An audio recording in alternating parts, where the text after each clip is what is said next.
education is actually a global frustration.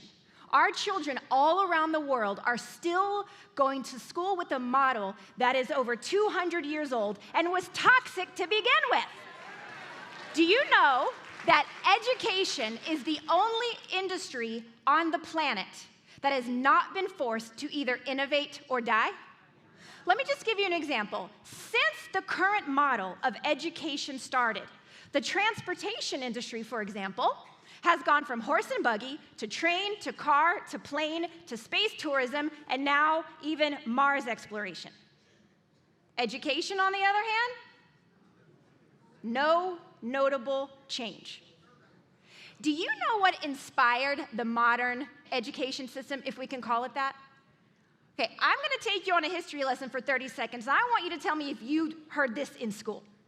Back in the 1800s, after Germany had fallen to Napoleon, their government wanted to create a system that would make their country bulletproof, so they would never be susceptible to such a takeover again.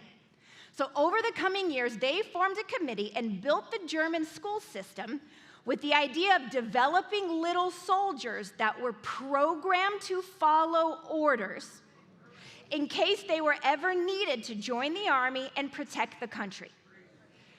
The plan was that during their schooling years, the government would, and I quote, stamp the will out of all the pupils. And guess what happened? The good old US of A saw how well this was working for Germany.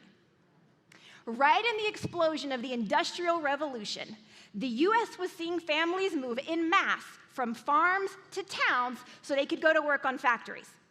And child labor and death in the factories was very common, so we needed a way to try and keep people safe. So this is when the use of bells and grades in the schoolhouse came into being. How many of you went to school with bells? Ring and go to recess. So in a factory, the bell would ring and the worker would know to go to their next station on the assembly line or go to lunch break. So to prepare for that, we put bells in schools as a method of programming to signify to go to the next class or go to recess. And grades A, B, C, D, these came from grades of meat and dairy. Ever heard of grade A meat? The US government didn't want us innovating. They would innovate. They wanted us to follow instructions.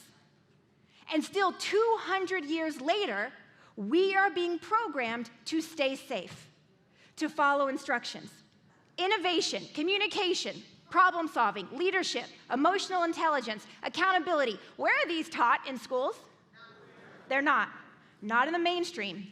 Yet these are the top traits that today's industry leaders and world changers are saying that our graduates need most.